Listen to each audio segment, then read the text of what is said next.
Por eso me pareció importante, y cuando lo hablábamos con Silvia también, cómo íbamos a organizar este tema tan vasto como es el de hablar de la obra de Sarmiento. La obra de Sarmiento es inacabable y podríamos decir que tiene repercusiones todavía en la actualidad.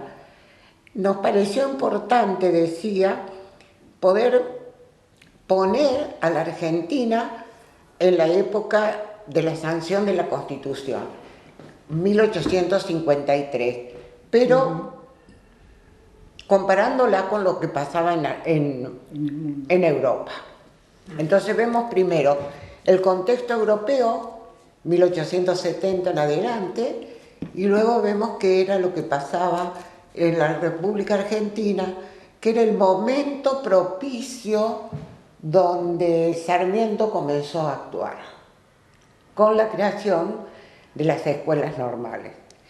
Entonces tenemos que decir que en Europa, alrededor del año 1870 en adelante, desde el punto de vista, y en América también, sobre todo Estados Unidos, sí, podemos decir, a diferencia de la Argentina, que ya lo vamos a ver, que estaban organizados políticamente, había constituciones, una larga tradición constitucional, una constitución que aseguraba la división de poderes, esos poderes equilibrados, y que trataban de convertirse en gobiernos democráticos.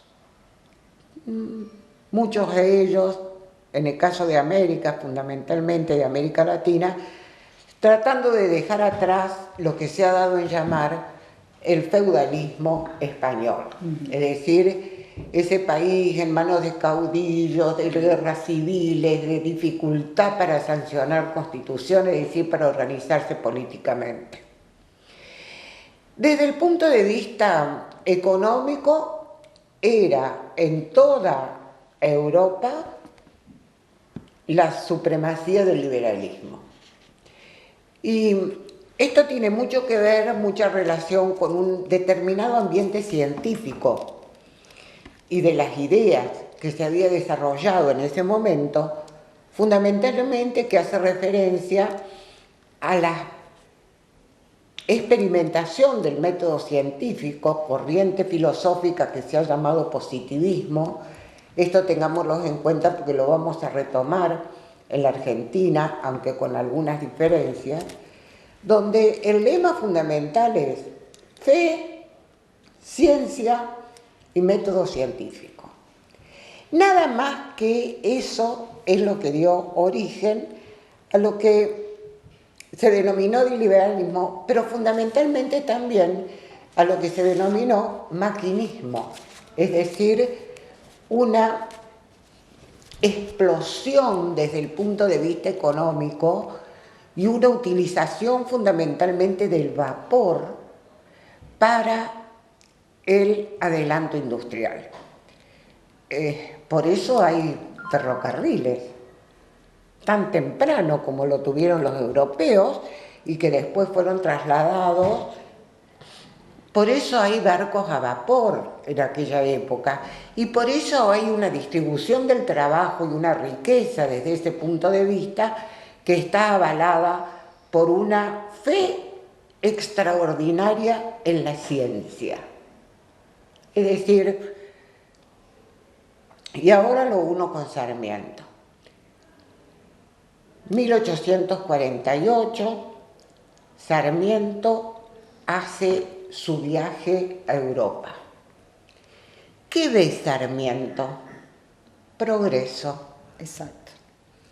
Ve un hombre nuevo, un hombre que está organizado políticamente, que puede vivir con derechos, que sabe leer y escribir, fundamentalmente, por eso el desarrollo maquinista, por eso ese enorme desarrollo. La gente era letrada. O sea, hay una diferencia fundamental, ya vamos a ver, con la República Argentina. Es decir, lo que Sarmiento ve es el progreso, Pero ese progreso, ¿cómo se daba? ¿Por qué se había producido? Porque tenían una población, ya lo dije, que sabía leer y escribir. Y así entonces se producía entonces un enorme progreso, que era justamente lo que le faltaba a ese hombre nuevo, podríamos decir, que Sarmiento veía en Europa y que no estaba en Argentina.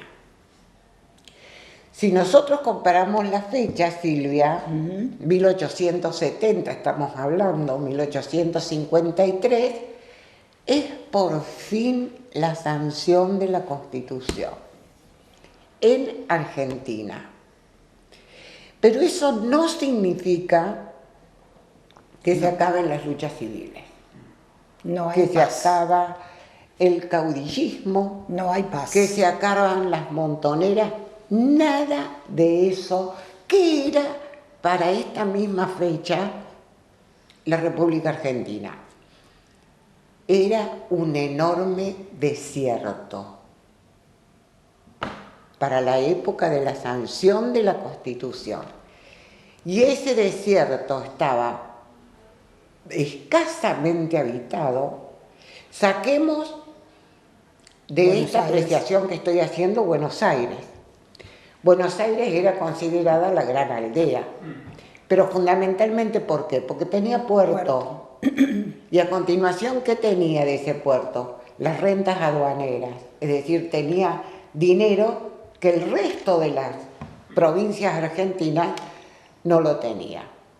Vivía de la limosna que le podía dar Buenos Aires. Entonces, era un desierto el interior, con hombres escasamente poblados, con personas que no sabían leer y escribir. Entonces, ese hombre nuevo que había visto Sarmiento en Europa, indudablemente que en Argentina no se producía. Todo lo contrario, porque sacando algunas ciudades, podemos decir, bueno, saquemos Córdoba, que siempre fue la docta, sí, pero... con su universidad muy temprana, sí. 1600, y con algunas... Pero ¿quién estudiaba? Solamente la élite. La élite. La élite.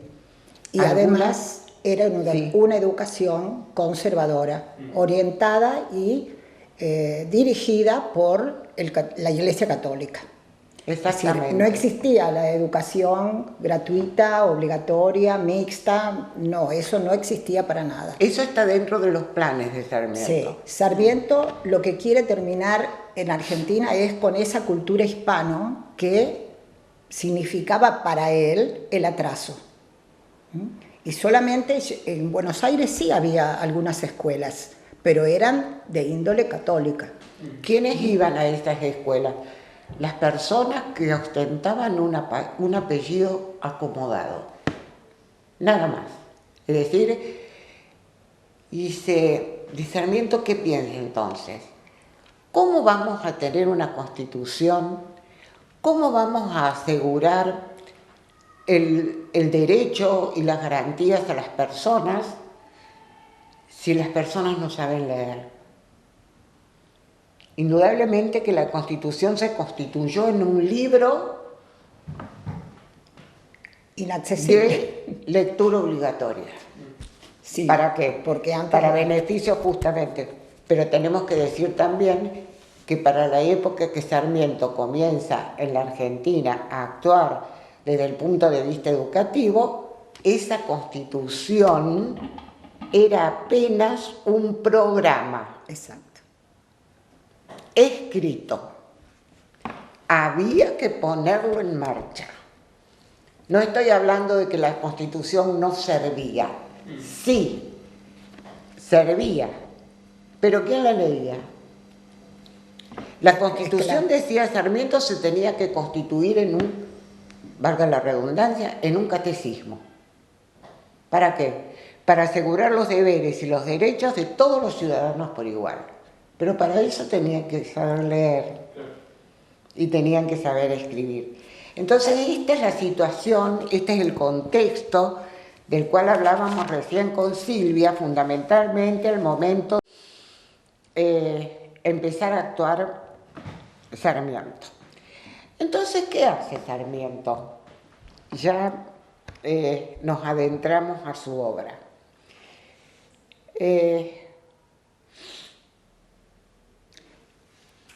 Con esto que retomo, el hombre del siglo XIX es un hombre nuevo, que está apoyado en el progreso, pero Argentina y América, todo está por hacerse. Se inicia la tarea reformadora de Sarmiento con la sanción de la Ley 1420, que es una ley que aseguró la educación primaria, gratuita, obligatoria. Después vino mixta, ¿no es cierto?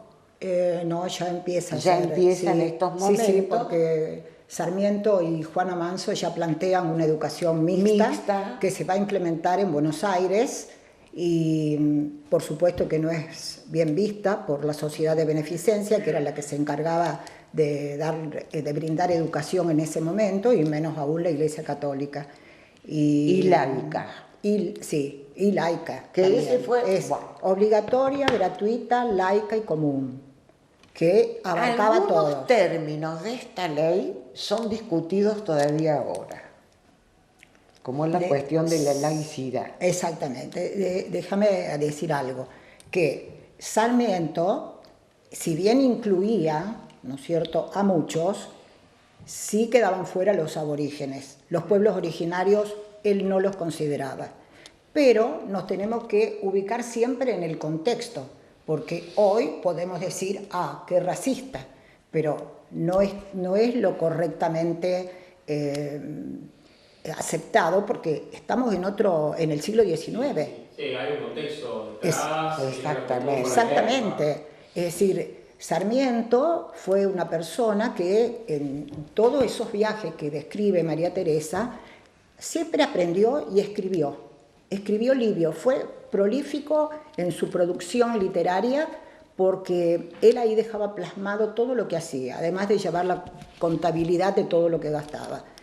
Pero él respeta la propuesta de Pestalozzi, un pedagogo suizo que propone lo que María Teresa dice, el método para estudiar, el método científico. Para enseñar. Para enseñar la educación mediante la deducción, la inducción, el análisis, y erradicar el castigo y la memorización. Claro.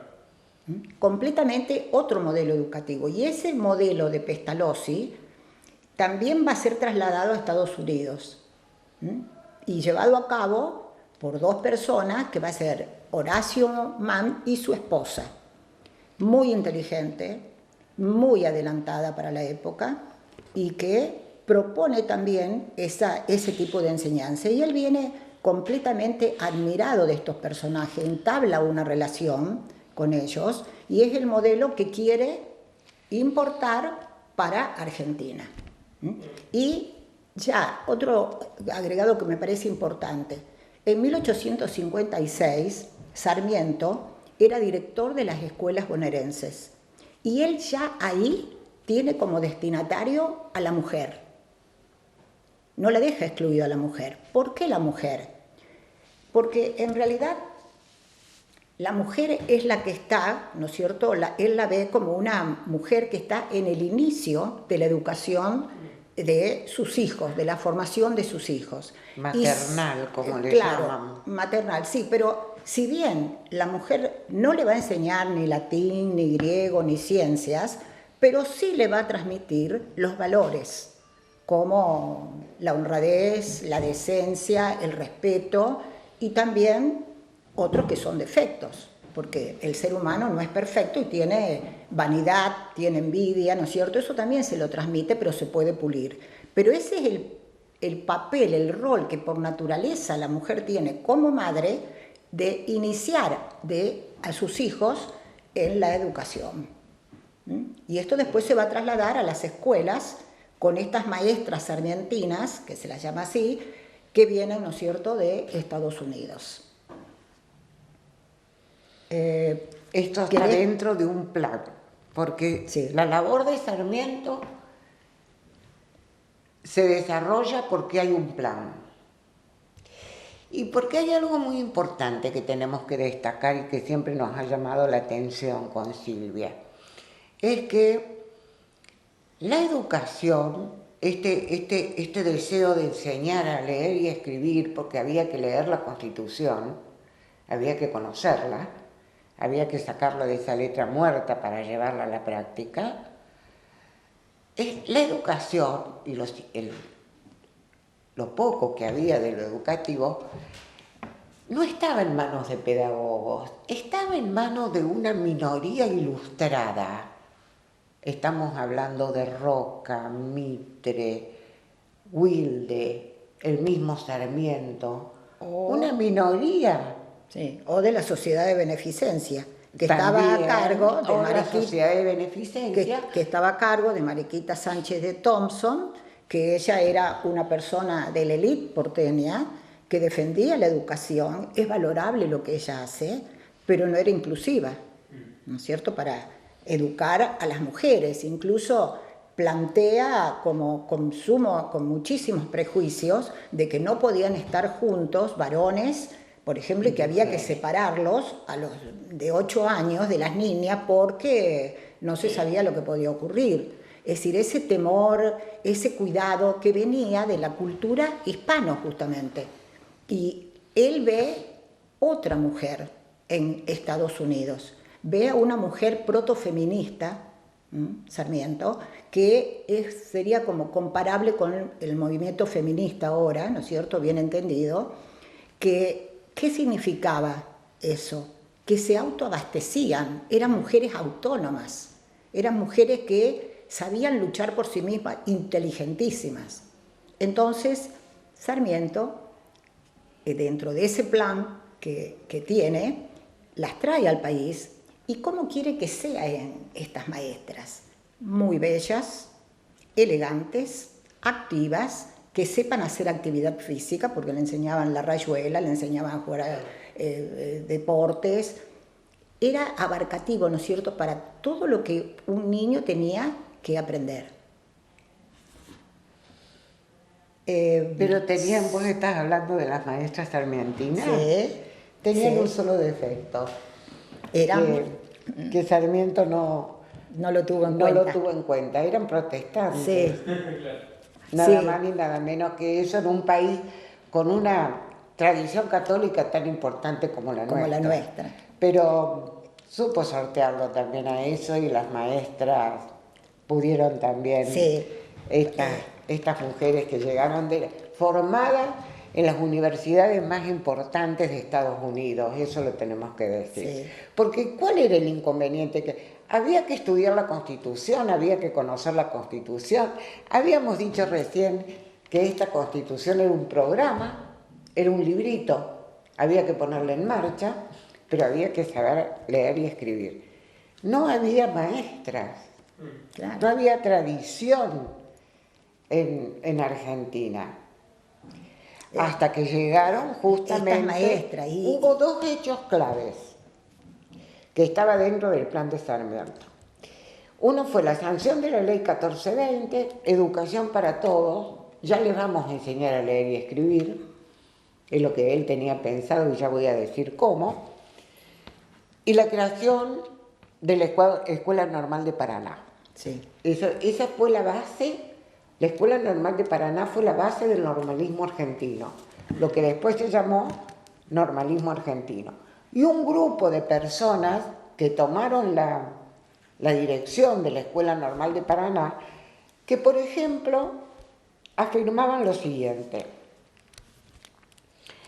José María Torres fue el primer director de la Escuela Normal de Paraná. Creía, este grupo de personas, ¿no? Si la educación cayera en el abandono, la riqueza caería en la miseria y la civilización en la barbarie. Pero mejórese y difúndase la educación y los manantiales de la riqueza se multiplicarán y la civilización progresará. Esa fe profunda e inacabable que había justamente en la educación. Estrada, por ejemplo, dice: sin la educación del pueblo, la democracia está condenada. Fíjate que son frases que tienen vigencia todavía hasta la actualidad, ¿no? La democracia está condenada a ser bárbara, esa democracia, y a degenerar en una oligarquía opresora. Igual pensaba Sarmiento, que quería la Constitución impresa. ¿Impresa para qué? Para que todos la pudieran leer. ¿Con qué maestras? Con estas. ¿Con qué plan?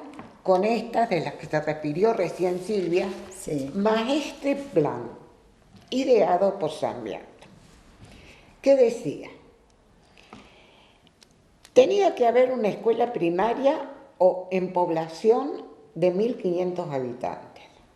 Ahí donde hubiera, no importa dónde. 1.500 habitantes tenía que haber una escuela primaria. Ahí iba a haber primeras letras.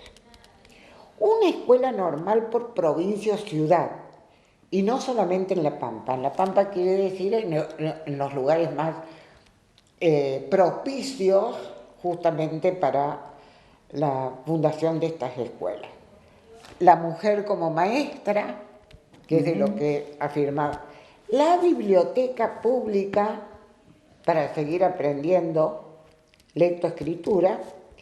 La Escuela Normal de Paraná como base de operaciones del normalismo. La técnica pedagógica de las maestras norteamericanas, que son justamente de las que habló Silvia, y el normalismo, el magisterio como apostolado y como lucha contra la ignorancia. El papel fundamental del docente como agente transformador de la sociedad. Todas cuestiones que se desconocían porque Sí. no había docentes, ¿no? Incluso... Es decir, esto es un experimento que se pone y termina diciendo Sarmiento, creo que en un discurso cuando fue por 2 veces presidente de la República Argentina: donde hay una escuela hay esperanza. Y esa es una frase que retumba hasta la actualidad. Sí. ¿No? Hay una escuela, bueno, hay esperanza. ¿Por qué? Porque ahí la gente aprende a leer, la población aprende a leer y a escribir. Bien. El primer censo se realiza, es propulsado por Sarmiento. Mientras él fue presidente. Exacto, y en 1869, y ahí se dan cuenta del estado que estaba la educación, no existía directamente, porque algunos te dicen el 71-78% de la población no sabía leer y escribir. O sea, era realmente enorme. Y él, entonces, con estas maestras, voy a leer algunas de que han llegado a nuestro país, venían, ¿no es cierto?, en buques, llegaban a Buenos Aires, bueno, encontraban una ciudad medianamente agradable, pero el plan de Sarmiento era nacional. O sea, esas mujeres tenían que ir al interior y entonces tenían que partir hacia Catamarca, hacia Mendoza, hacia San Juan, Paraná, y lo tenían que hacer a lo mejor en las galeras, en los medios de transporte que había en ese momento, que eran sumamente rudimentarios. Estas mujeres se quedaban horrorizadas, algunas no querían ir. Bueno, Sarmiento, que tenía un carácter fuerte, impulsivo, no las trataba muy bien con los epítetos que les decía, pero después, por supuesto, que se calmaba y las maestras iban a trabajar. Entre estas maestras están, por ejemplo, Clara Armstrong, las hermanas Armstrong. Clara Armstrong, que funda la Escuela Normal de Catamarca. Perdón, y otra cosa que inmediatamente se nos ocurre, no sabían hablar castellano. Claro. No, pero quedaban en Buenos Aires, a lo mejor demoraban 4 meses, aprendían el español y después se iban, ¿no es cierto?, hacia el poblado que eran destinadas. Esta mujer ayuda a construir la escuela normal. Y el intendente, el gobernador de ese momento, construyen, digamos, hasta los presos participan de la construcción de la escuela normal. Esta mujer hasta sabía disecar animales. Es decir, tiene una formación increíble. Y dice que era un rostro ovalado, con ojos claros. La describen como una mujer bellísima, en el medio de lo que llamaba Sarmiento la barbarie. Podemos imaginar lo que era San Juan o lo que era Catamarca en estos momentos, mediados del siglo XIX. Exactamente. Montoneras. Sí. Montoneras. Bueno, estas maestras traídas por Sarmiento cobraba, por ejemplo, Clara Armstrong, 100 pesos fuertes, que equivalían a $100. Y eso significaba el doble de lo que ellas cobraban en Estados Unidos. O sea que estaban bien pagas. Para el Estado Nacional significaba una erogación impresionante, que era un 30% del presupuesto estatal. O sea, muchísimo. Si pensamos hoy lo que se destina, bueno, es insignificante. La otra hermana de Frances Armstrong tuvo menos suerte porque fue destinada a Córdoba y sabemos que Córdoba siempre fue diferente. Fue conservadora, fue revolucionaria o contrarrevolucionaria, depende, o contra mejor. ¿No es cierto? Y ahí se opone firmemente la Iglesia. Y le dicen que... Pero tenía un sistema educativo en marcha. Sí, pero católico. 1600 tiene la fundación por los jesuitas de la universidad. Sí. Volvemos a lo mismo. ¿Quiénes iban a esa universidad? Sí. Y cuando llegan estas maestras, las reciben con insultas, le arrojan objetos, hay protestas, hay manifestaciones y dicen que no asistan a las escuelas. Tanto es así que esta mujer soportó un tiempo y después la trasladan a la provincia de Buenos Aires, a San Nicolás, con su marido. Otra cosa también para rescatar de Sarmiento, él lo que tenía en mente era como fundar una comunidad americana con pobladores anglosajones, porque él decía como que tenían mayor cultura que lo que nosotros teníamos en este momento. Él realmente quería suplantar a esa mujer que permanecía inmóvil, asistida por las otras servidumbres. Él quería una mujer activa, una mujer que trabajara. Y en cierta medida, ¿no es cierto?, estas mujeres sirven de ejemplo. Hay otras mujeres como Mary Graham, que también imbuida por la pedagogía de Pestalozzi, que va a estar en San Juan y también en La Plata. Hay una anécdota graciosa de las maestras que fueron a San Juan. Vivían en un rancho.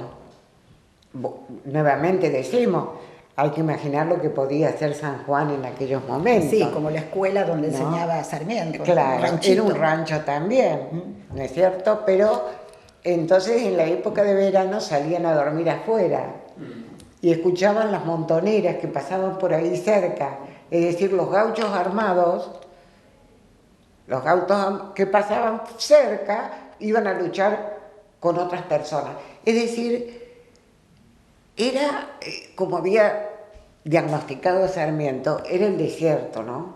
Pero el desierto bárbaro, no el desierto como lo conocemos ahora. El desierto bárbaro desde el punto de vista de la situación, sí, ¿no? Y desde el punto de vista de Sarmiento. De Sarmiento también, sí, exactamente. Conceptualmente, sí, hay que hacer la aclaración. También está Mary Conway, que estuvo ella aprendiendo el idioma, ¿no es cierto?, 4 meses en Paraná, y después, ¿no es cierto?, esta mujer va a ser maestra de la hija de Avellaneda, de los 11 años hasta los 15, y Avellaneda tiene tal admiración por esta mujer que sus restos están en la bóveda de los Avellaneda, en Recoleta. Era una mujer también muy bella, se encargaba de elegirlas muy lindas, Sarmiento. Y le pagaban muy bien, sí, aunque ya se consideraba en aquella época que, volvamos a poner entre comillas, elegir mujeres para que sean docentes porque se les pagaba menos que a los hombres. También eran baratas. Sí, Eran más baratas. eran baratas, también. De todas maneras, también ayuda a que la mujer ocupe un lugar dentro de la sociedad, ¿no? No solamente en la familia, siendo mamá, sino también en la escuela, siendo la segunda mamá y el segundo hogar. Eso era el significado que tenía la escuela. Otra mujer es Mary Gorman, las hermanas Dudley, Serena Frances, que muere por fiebre amarilla en la epidemia que se desató en la ciudad de Buenos Aires. Y también había una polaca, que era una mujer también muy bien formada y estuvo en la escuela número 1 en el año 1870 en Buenos Aires. En la escuela normal de Paraná se recibían pocas maestras, es real eso, pero ya te digo, era importante aunque fueran pocas porque ellas se convertían en la segunda mamá y también en el segundo hogar. Eso significaban las escuelas normales.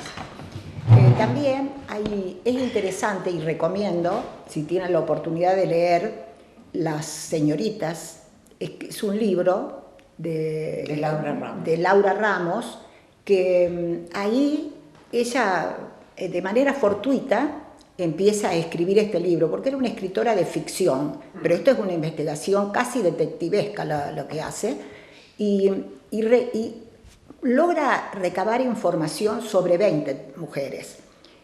Y por ejemplo, ella obtiene la siguiente investigación. Una, por ejemplo, que muere de sífilis, pero que otra maestra, compañera de ella, lo mantiene en secreto para que los padres de sus alumnos no se enteren porque era mal visto.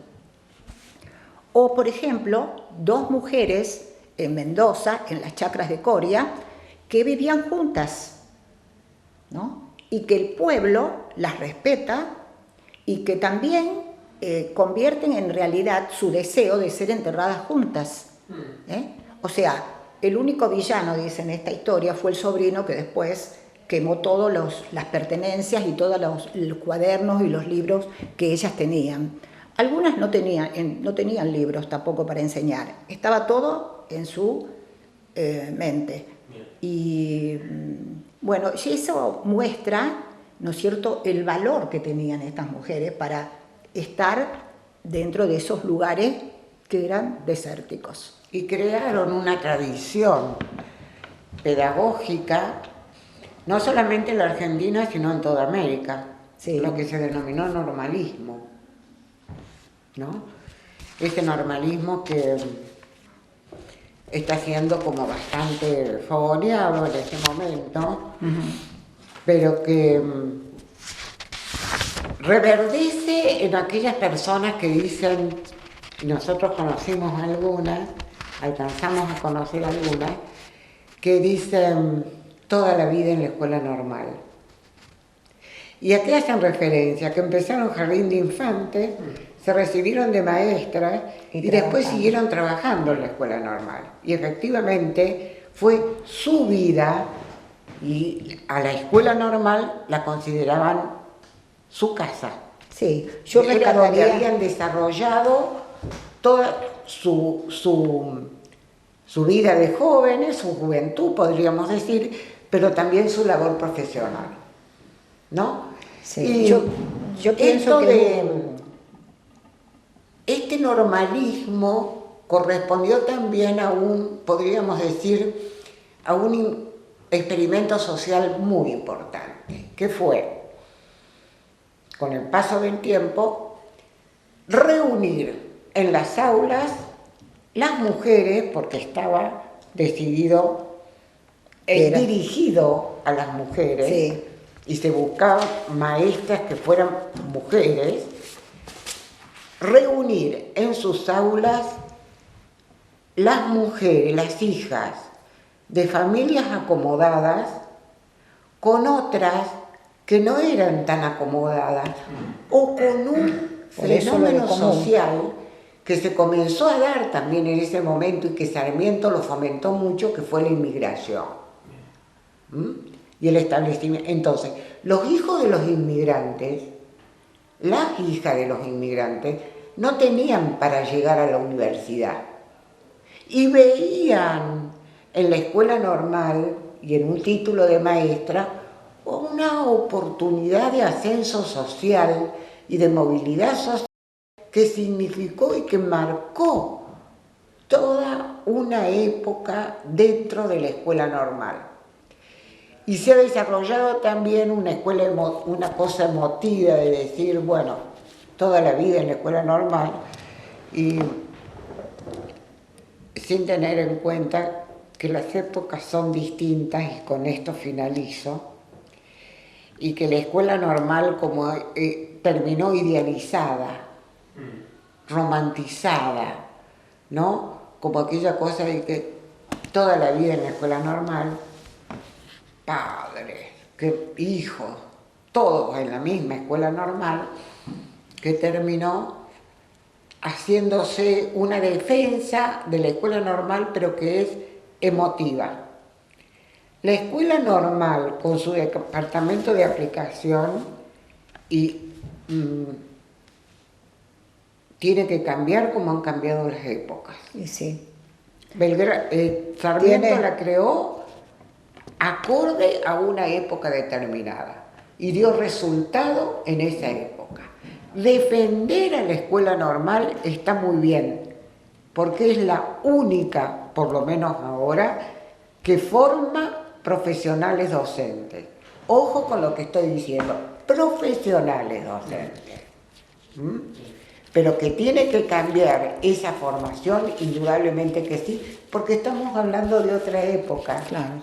Si vemos que la época ha cambiado, indudablemente que la educación también tiene que cambiar. Hoy estamos hablando del siglo XIX, pero en el siglo XX, que nosotros nos formamos, también vinimos a la escuela normal, dimos clases en esta escuela y fuimos el resultado de ese ascenso social que dice María Teresa.